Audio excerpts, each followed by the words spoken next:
Et si je vous disais qu'il existe une organisation secrète vieille de plusieurs siècles, rassemblant rois, présidents, artistes et scientifiques qui influent sur le monde en silence? Une organisation qui a façonné des révolutions, bâti des nations et influencé le cours de l'histoire. Je parle bien sûr de la franc-maçonnerie. Mystère, pouvoir, influence.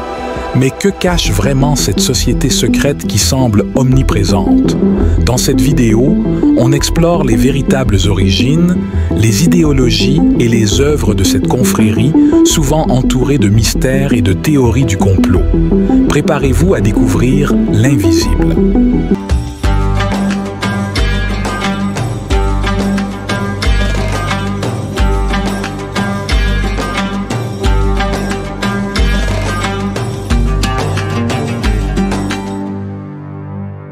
La franc-maçonnerie moderne remonte au XVIIe siècle, mais ses racines sont bien plus anciennes. À l'origine, elle était une organisation de maçons opératifs, ses artisans spécialisés dans la construction des grandes cathédrales gothiques à travers l'Europe. Avec le temps, ces loges de maçons ont commencé à accueillir des membres qui n'étaient pas des bâtisseurs. C'est ainsi que la franc-maçonnerie spéculative est née, se transformant en une fraternité philosophique et ésotérique. Au fil des siècles, la franc-maçonnerie s'est répandue à travers l'Europe, puis dans le monde entier. De la Grande-Bretagne aux États-Unis, en passant par la France révolutionnaire, les loges maçonniques ont attiré des personnages influents.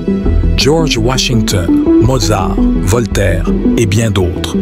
Ces figures, convaincues des idéaux de liberté, d'égalité et de fraternité, ont contribué à façonner les révolutions qui ont marqué l'histoire.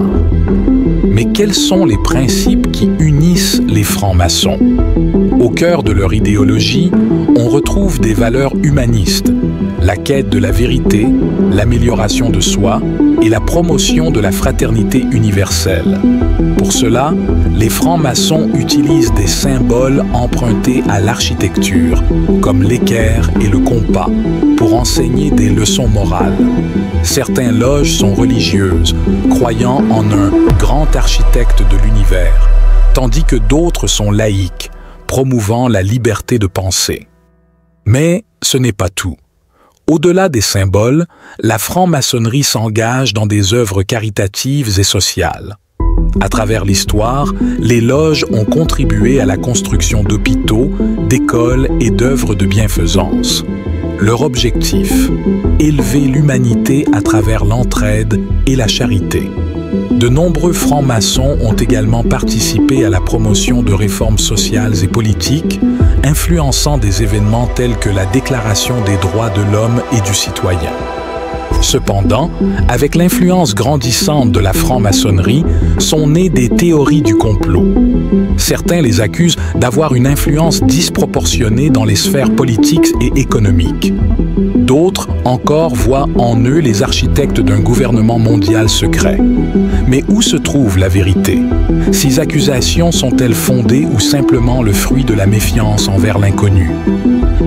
La franc-maçonnerie continue d'exister aujourd'hui, avec des millions de membres à travers le monde. Si certaines de leurs activités sont publiques, beaucoup d'aspects de cette organisation restent secrets, alimentant l'imagination et les spéculations. Enfin, quelle est la position de l'islam face à la franc-maçonnerie?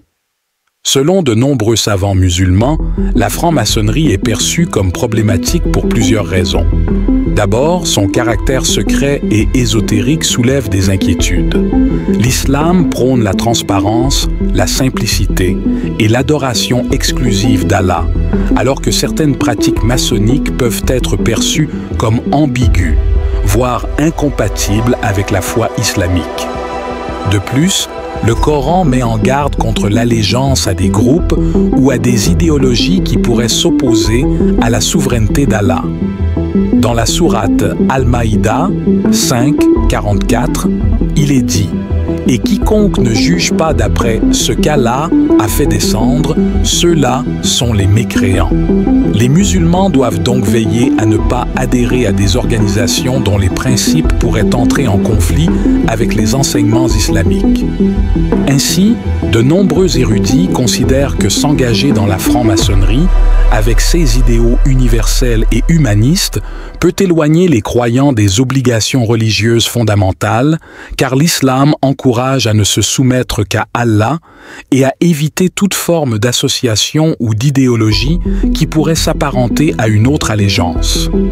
En résumé, l'islam met en garde contre toute forme d'organisation secrète ou de fraternité dont les valeurs peuvent entrer en contradiction avec la foi.